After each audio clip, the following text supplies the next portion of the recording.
जब भी IVF treatment के दौरान प्रेगनेंसी का सुखद समाचार मिलता है तो हमारे लिए ये बहुत ही अच्छा पल होता है। उसी समय से ही हम ये सोचने लगते हैं, हमारे में एक जोश भर जाता है। हम ये सोचने लगते हैं अब क्या करना है, आगे का सफर कैसा रहेगा, हमें क्या केयर करनी होगी, क्या दवाई लेनी होगी, क्या प्रिकॉशन लेने होंगे और हमें कब अल्ट्रासाउंड करके हम कंफर्म करेंगे। तो आज हम इसके बारे में चर्चा करेंगे कि आईवीएफ प्रेगनेंसी के जो फर्स्ट 3 मंथ्स होते हैं कितने नाजुक होते हैं और कितने स्पेशल होते हैं और उसको हम कैसे देखेंगे।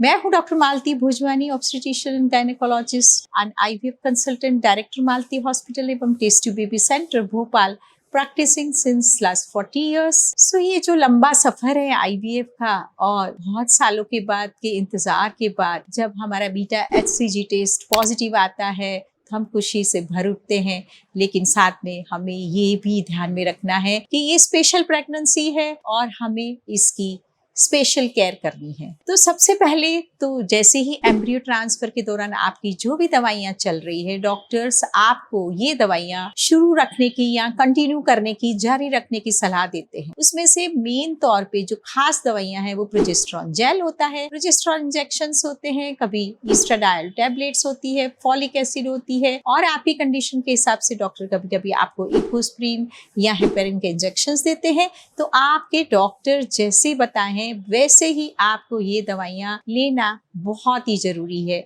अब सवाल आता है कि अल्ट्रासाउंड कब करना चाहिए। बीटा HCG टेस्ट पॉजिटिव आने का मतलब ये नहीं होता है कि आपका बिल्कुल प्रेगनेंसी पॉजिटिव है, क्योंकि हर डॉक्टर 2 बार बीटा HCG टेस्ट करते हैं और फिर 15 दिन के बाद क्लिनिकल प्रेगनेंसी को कंफर्म करते हैं। क्लिनिकल प्रेगनेंसी को कंफर्म करने का जो बहुत ही इम्पोर्टेंट जरिया है वो है हमारा अल्ट्रासाउंड। सो 15 दिन के बाद, जब भी प्रेगनेंसी टेस्ट पॉजिटिव होने के 15 दिन के बाद, जब आपकी प्रेगनेंसी 6 हफ्ते की होती है, तब एक ट्रांसवजाइनल अल्ट्रासाउंड करके डॉक्टर सुनिश्चित करते हैं, क्योंकि ये अल्ट्रासाउंड बहुत ही इम्पोर्टेंट अल्ट्रासाउंड है। इसमें ये डायग्नोज करते हैं कि सिंगल सैक है, इंट्रायूट्राइन है, इक्टोपिक प्रेगनेंसी तो नहीं है, कितने एम्ब्रियो इम्प्लांट हुए हैं, 2 एम्ब्रियो इम्प्लांट हुए हैं, 3 हुए हैं, ट्रिपलेट हैं, ट्विंस हैं, और उसमें खास तौर पे धड़कन दिखाई दे रही है कि नहीं।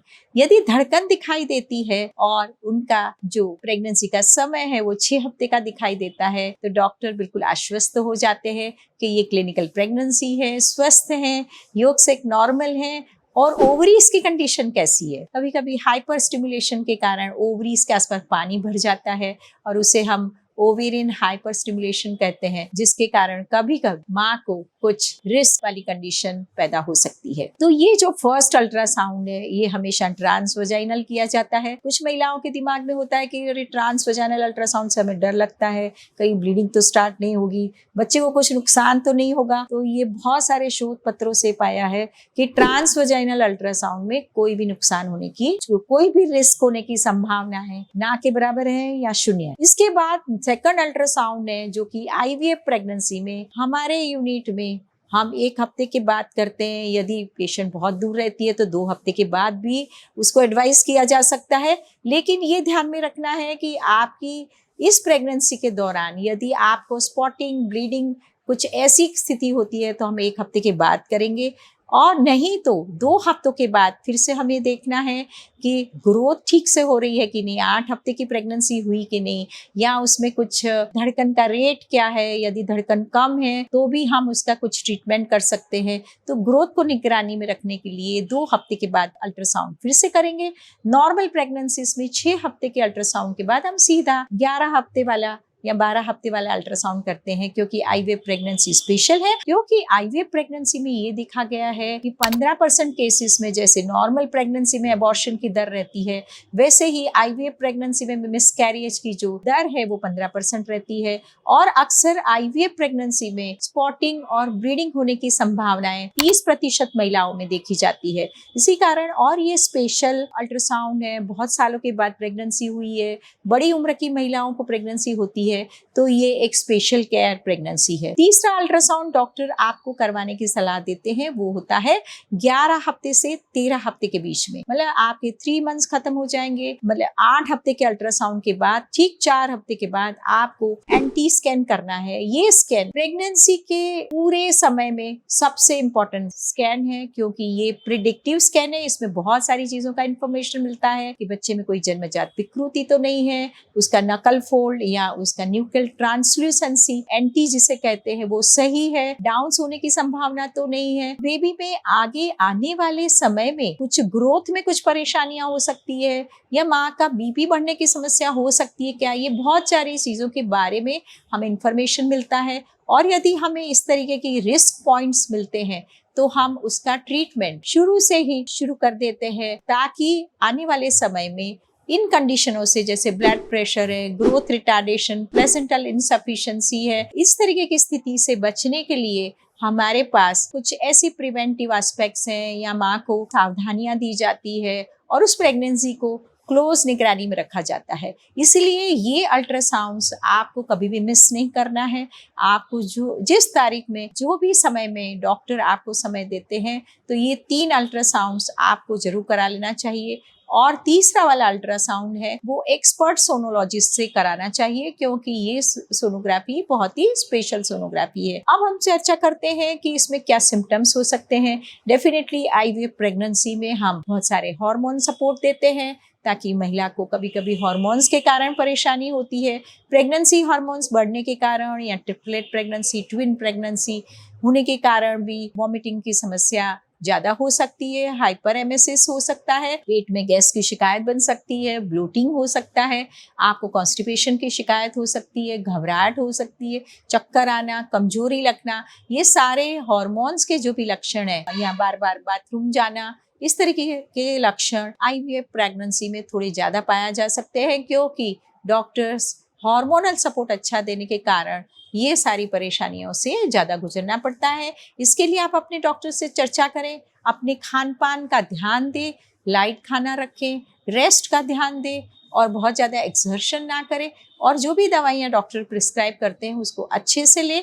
और फिर भी आपको लगे कि आपके केस में वॉमिटिंग्स बहुत ज़्यादा है, आपको हाइपर एमेसिस है, तो डॉक्टर एडमिट करके भी आपका ट्रीटमेंट कर सकते हैं। दूसरा, आपको हमेशा अलर्ट रहना है, पॉजिटिव, हालांकि पॉजिटिव भी रहना है, बहुत ही तनाव नहीं करना है, अपने रेस्ट का ध्यान करना है। वर्किंग महिलाओं के लिए डॉक्टर से बात करना बहुत जरूरी है कि हमें कैसे काम करना है, तो डॉक्टर आपको उसके बारे में सलाह देंगे कि आप अपना वर्किंग अप जारी रख सकते हैं, उसको डिसकंटिन्यू करने की कोई भी जरूरत नहीं है। और फिर भी आपकी कोई रिस्क पॉइंट है तो doctor will take care of it and आपको रेस्ट की सलाह देंगे। इसके अलावा ट्रैवल करना है जैसे, तो भी आईवीएफ प्रेगनेंसी वाली महिलाओं को हमेशा अपने डॉक्टर से चर्चा करनी चाहिए, अपने सारे ट्रैवल प्लान्स रद्द करने चाहिए। और क्योंकि आप यदि डॉक्टर के समीप रहते हैं, उसी शहर में रहते हैं, तो आप कोई भी सिचुएशन में आप डॉक्टर से जल्दी से कनेक्ट हो पाते हैं, जल्दी से ट्रीटमेंट ले सकते हैं।